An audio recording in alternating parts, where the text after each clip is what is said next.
the Love Talk Show on Liberty Radio. Divorce. Many couples have continually opted for this option. Not even with all the fortune they have or the children they have, do they manage to sustain their union. For those who get divorced, it seemed to be easier for each to go their separate ways rather than fight through the differences in the relationship. Recently, Colombian pop star Shakira and footballer Gerard Piqué announced their split after spending 12 years together. The former couple had gone public earlier this year with a joint statement confirming their separation. "We regret to confirm that we are separating." During a recent interview, Shakira opened up about the separation. She referred to the grieving period as the darkest hours of my life. She added that it had been equally challenging for the two children she shares with Piqué. Rumors point to their split as due to Piqué having cheated on Shakira towards the end of their relationship. Soon after their split, the footballer has been linked to 23-year-old student Clara Chia Marti. Photos of the new couple kissing were released in the media, but Shakira has yet to comment on this matter. This month, the former couple reached a custody agreement regarding their sons, Milan and Sasha. And according to a source, the singer and the kids will be moving to Miami, where her family resides.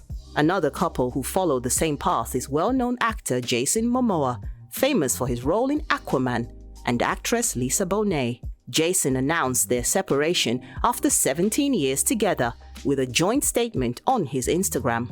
"We have all felt the squeeze and changes of these transformational times. A revolution is unfolding, and our family is of no exception. And so, we share our family news that we are parting ways in marriage." A source has revealed that the couple drifted apart and wanted different things. It was stated that Momoa wants to keep working as much as he can, but Bonet has no interest in joining him at every location, as she enjoys her life in Los Angeles. Subsequently, the distance they would have between them due to his career would have been the main reason for their split. The former couple, who got married in 2017, share 2 children. Not even one of the richest couples in the world could escape a divorce. Jeff Bezos, founder of Amazon and second richest man in the world in 2022, according to Forbes, became divorced from Mackenzie Scott in 2019 after being married for 25 years. They had both posted messages on their social media, leading people to believe that it was an amicable process of divorce. However, they have not given any details for the reason of the split. After their split, a story was released which claimed that Jeff Bezos was allegedly having an affair with former TV anchor Lauren Sanchez. The former couple share 4 children. Thankfully, not all couples see divorce as the way out. There are those who prefer to give their relationships a second chance. Sylvester Stallone has proven that it is possible to fight and save a relationship. After 25 years together, Stallone's wife Jennifer Flavin filed for divorce earlier this year, accusing him of intentionally wasting their marital assets, which the actor denied. However, the story has had a turnaround. Just a month after filing for divorce, the couple have decided to reconcile. A source stated that the couple has established a better channel of communication, but they are not suddenly living in marital bliss. The reconciled couple were spotted walking arm in arm in New York City, according to photos published in the media, and both were using their wedding rings.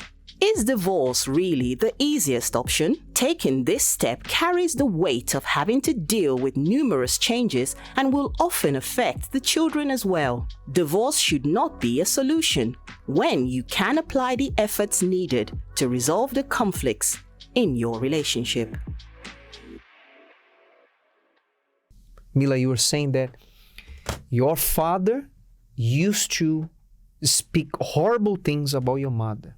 Yeah, and my mother would do the same, speak horrible things about my dad. So you would be in between and you wouldn't really understand. And okay, so who's the horrible person here? Is it my dad? Is it my mom?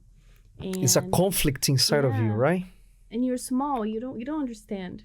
It's like you want them to at least have to be amicable, to at least be able to speak to each other. And they couldn't even do that without arguing. Or like whenever my dad will pick me up when he was around, because he was in another country, so he was barely around. They couldn't even stand to look at each other. That's how bad it was. Wow. They wouldn't even look at each other. No. And you know what? The message that you give to the kids, you know, the message parents give to the kids is, if this didn't work, if this was wrong, was a mistake, so the kids must also be a mistake. That's how kids feel. If my parents being together was a mistake, so I am a mistake. I'm a fruit of a mistake. I shouldn't have been born. I wasn't supposed to be here. What I'm doing in this world. Did you know, Mila, that children of divorce, they are more likely to develop two personalities because they have two homes. In one home, they have to behave a certain way. There's certain rules. There's one side of the truth they have to live with. And on the other home, when they go to the other home, they have to switch. They have to be different. They have to play the part. It's very confusing for children. And they are accustomed to, you know, to live this double life. It's a double life because they have to play the part. When they are with the father, they have to side with the father. When they are with the mother, they have to side with the mother. The mother says once her side of the truth. The father tells his side of the story. It's very confused. It is a divided life, you know. And the impact on children, the impact of a separation on children, of divorce on children, is tremendous. We're not even scratching the surface here. Yeah, I remember I was a child. So my dad moved to another country. I was 2 years old. So we would see him every like 5 years or so. We wouldn't see him at all. So he was a stranger. So I grew up without a dad. So every time it was Father's Day or there was something to do with fathers in school, that would make me really sad because I didn't have my father. So I felt like, oh, he moved away, so he didn't want to be around me. I didn't think, oh, he wanted to start a new life. He didn't want to be close to my mom. No, he didn't want me. That's what will go through my mind. It wasn't like he didn't want my mom. He didn't want me. He did not want like, why us. did he move so far away? Me being so small, you know. Wow. I couldn't even see him in the weekends because he was in another country. Wow. And then being 12 years old and then moving with my dad, you know, I was in my adolescent years where I needed my mom and I didn't have my mom. So imagine, like you're going through all those changes. It's a life of insecurity. Yeah. Children, they need security. They need safety, protection. They need to be, and they need, science says that they need both parents and mom. They play constantly, roles. Yeah. constantly, to be nurtured by the mom and the dad constantly. But when there's a separation and divorce, the child loses 50% of the influence of the parents in their life, at least 50%. In my case, it was basically 100% because even though I grew up with my mom wasn't there. You know, we were raised by relatives. Yeah. So it's like, okay, my mom doesn't want me. My dad doesn't want me. So I grew up with all these insecurities, all these fears. Yeah.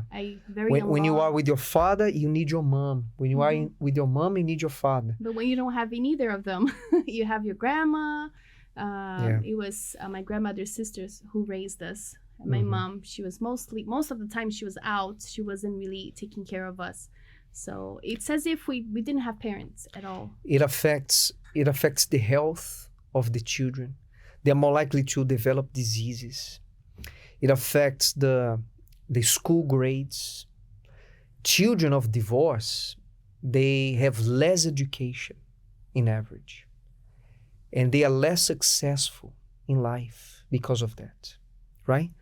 Because all this turbulence, all this instability in their lives, it affects, and you can add to that, Mila, the new families. that you have to adapt to. Oh yes, my stepmother. Stepmother, sometimes That was not stepfather. easy. How you say? Brother, Stepbrothers. and sisters. It's true. That you have to adapt. And it's like you have no home at all because you have at least 2 houses, Yeah. 2 families, but you don't have one of your own. You don't have Yeah. one I house. remember when I moved with my dad, he already had a new wife, and he already had a stepdaughter, Wow. son as well. So I felt like I was the stranger in the house. I didn't feel like, oh, this is my family. No. No, it was like You were the outsider. I was the outsider, the outcast. He was like, my dad is this girl's dad. He's not my dad. Wow. Yeah. Very So sad. it was very hard, very hard. Separate or overcome. Okay? Normally, people only talk about 2 evils. There are only 2 evils they have to pick from. Which one are they? Eddie, if you can put the preview. Okay, between 2 evils, the lesser one will always be the better option. What 2 evils are these? Go, Eddie. Keep going. Between hurting each other through staying together or separating. The lesser evil is to separate. However, between 2 evils and 1 good, the choice is much easier. So come to me, please, Ed. So here we have, let's keep hurting each other, bad marriage or separation. Okay, the less worse may be separation. But no, there is one better option. It's not like you have only 2 bad options. No. The best option is this: overcoming, changing what hurts, living well together is much better. It's to make marriage work. Okay? It's not living, hurting each other or separating. It's to make marriage work. And you know, let me tell you this. In researches they made, unhappy adults that got separated, after 5 years or so, they were still unhappy. It didn't solve their problem. Separating, getting divorced, it didn't solve their problem. And they found out, Mila, that 93% of unhappy couples, 93%, the majority, this is a lot, 93% of unhappy couples that were thinking of getting divorced. Because they stick together. Yeah, they work things through. They work things through. They stayed together. They only persevered. They only chose to stay together even though they were going through a lot of problems. They chose not to file for divorce. They stuck together. 93% of these couples, 5 years later, they had a happy marriage. Only 5 years later. Yeah, because all marriages, they go through rough patches, you know. You're trying to adapt to a person, completely different person. But some people in that time period, they give up too easily. So if you're going through a problem in your marriage, a problem in your relationship, you have better chances of staying together. You want to be happy? Stay together. You have better chances than separating. Yeah. Okay? Because 93% of the time, in 5 years, it will be over. Plus, a little bit more in 10 years. A little bit more of them, 10 years, they were happy.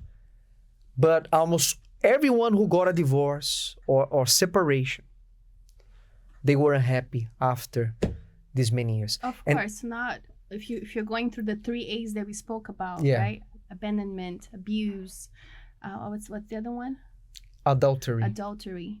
So those, of course, you have the right, because those are a character flaws that are gonna affect you. Although it will affect you for the rest of your life. Yeah. A divorce will affect you no matter the reason.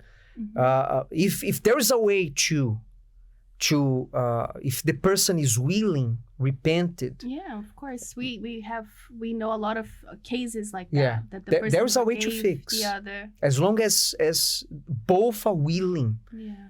are broken, are willing to change, there are cases there is Yeah, because savable. the aftermath of a divorce is Yeah. so much worse than forgiving someone. Even for the 3As, Mila, Yeah. there's going to be consequences and hurt. Yeah. This is not going to... But of course, it's a personal choice. Yeah. With the But 3As. They have the right, Mm-hmm. but, still is going to hurt, right? Yeah. It's not going to free the person from all the suffering that will come. The Love Talk Show on Liberty Radio.